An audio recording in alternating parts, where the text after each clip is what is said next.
안녕하십니까, 박사입니다. 월 생산량 5,000대를 자랑하는 러시아 타타르스탄 알라부가 경제특구의 드론 조립 공장입니다.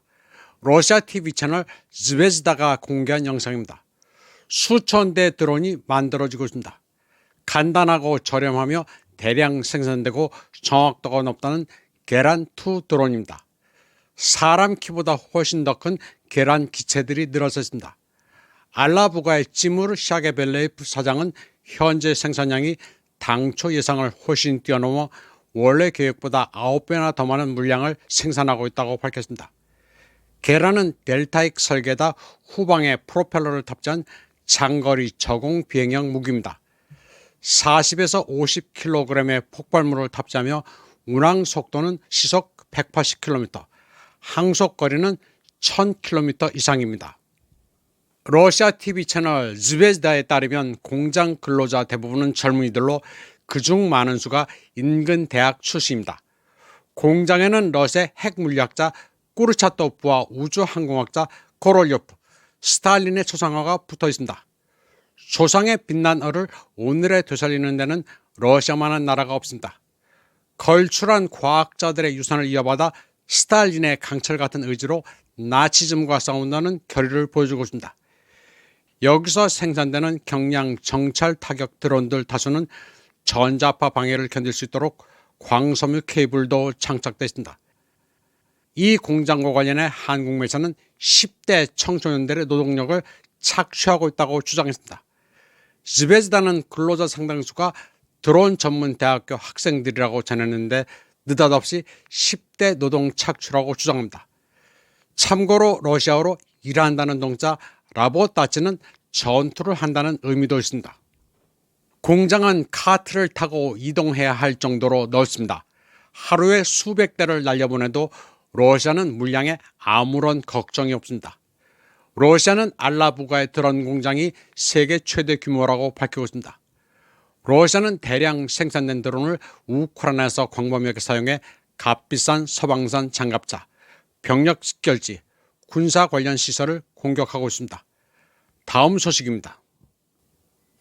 이번에는 중국이 전장에서 도입하고 있는 로봇 전투 보병 차량과 무인 전차, 각종 육상, 공중 드론 전력을 보시겠습니다. 루짠즈이, 지상전의 날개라는 제목입니다. 중국 무기는 탁월합니다. 실전 훈련도 티벳의 고원지대에서 하기 때문에 전천후인데다 전 지형에 적응하고 있습니다. 화면을 보면 이해하기가 쉬워 굳이 설명을 드리지는 않겠습니다. 영상이 끝나면 바로 다음 소식으로 넘어갑니다.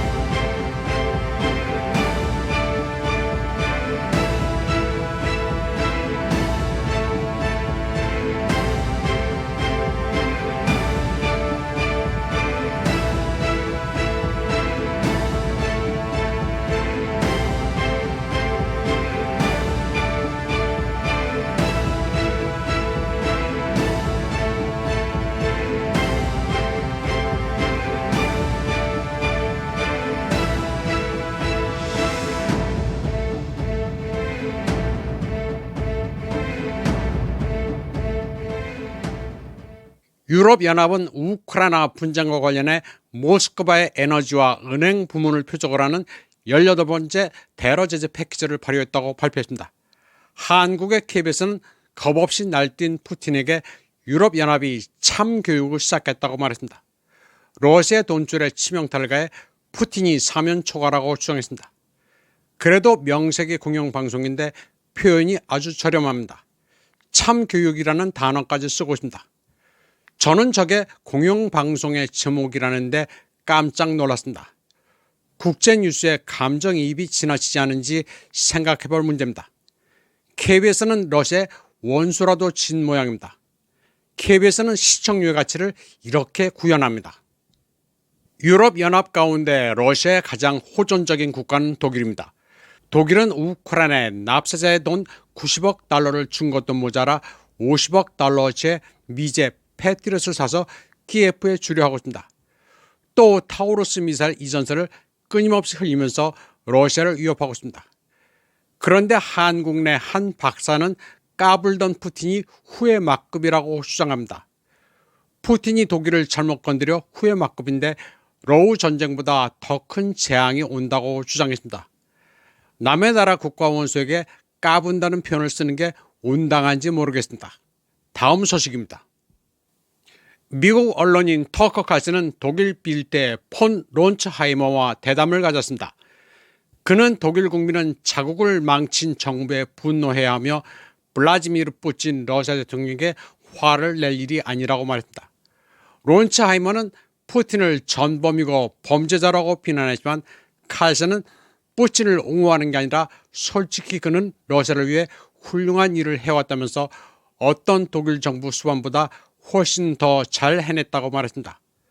칼슨은 독일의 상황은 악화되고 있지만 러시아에서는 상황이 좋아지고 있다면서 당신네 독일인들은 푸틴을 원망할 게 아니라 독일 지도자들에게 분노해야 한다고 말했습니다. 터커 칼슨은 2005년부터 2021년까지 독일 총리를 지낸 앙겔라 메르켈은 대량 이주로 조국을 파괴했기 때문에 그녀야말로 범죄자라면서 독일은 결코 회복되지 않을 것이라고 말했습니다. 첨언하자면 메르켈은 독일 총리를 16년이나 해먹었습니다. 오래 집권하면 한국인들은 을에 독재자란 딱지를 붙입니다.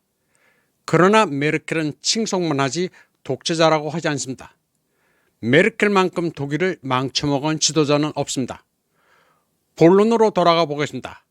칼슨은 베를린의 현 정부가 푸틴과 러시아를 그토록 가혹하게 공격하는 것은 무엇보다 독일의 이민 문제, 경제 문제에 대한 대중의 관심을 다른 데로 돌리기 위한 것이라고 강조했습니다.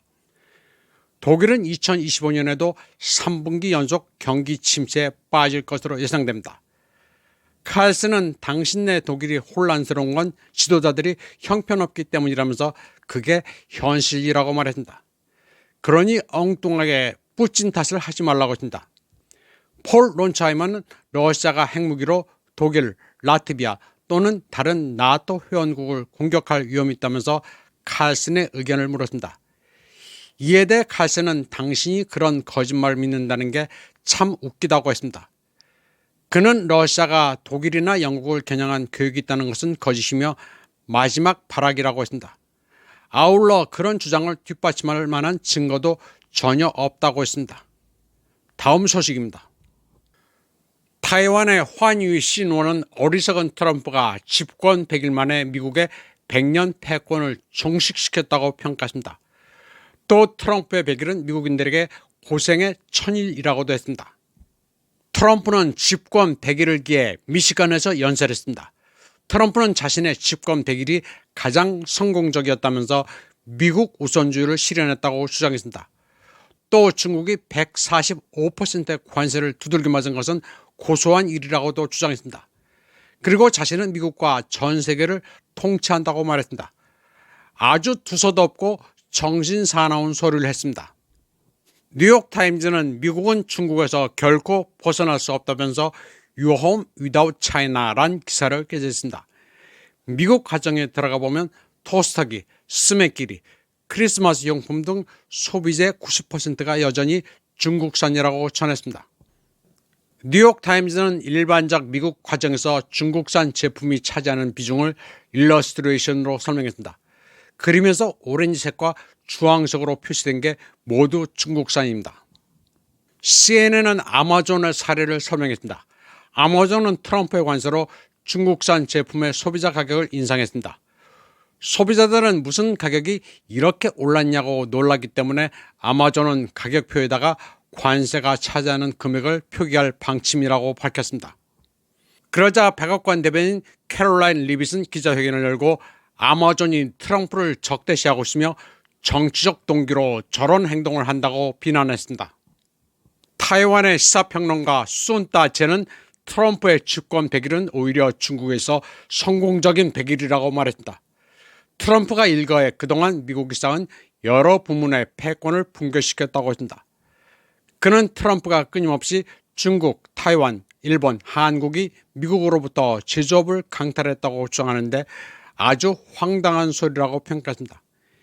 미국이 저렴한 인건비와 원가를 노리고 제조업을 아웃소싱해놓고 이제 와서 다른 나라 탓을 한다고 말했습니다. 그는 외국이 이렇게 돈을 벌면 그 돈으로 미국의 국채를 샀으며 미국은 종이 조각에다 금액을 인쇄해 뿌린 것밖에 없다고 설명했습니다. 수많은 나라들이 미국과 무역에서 이득을 본 것 같지만 미국은 이를 자본시장에서 도로 강탈해 갔다고 했습니다. 순 따체는 타이완이 강제로 미국으로부터 반도체 칩 사업을 빼앗은 적도 없고 이는 중국도 마찬가지라고 설명했습니다. 나이키만 해도 저렴한 원가를 노리고 중국에 아웃소싱한 건데도 트럼프가 엉뚱한 소리를 한다고 비판했습니다. 그는 미국이 중국과 무역 디커플링을 할 경우 중국은 견딜 수 있지만 미국은 그렇지 않다고 지적했습니다. 이번 방송은 여기까지 하겠습니다. 시청해주신 여러분 감사합니다.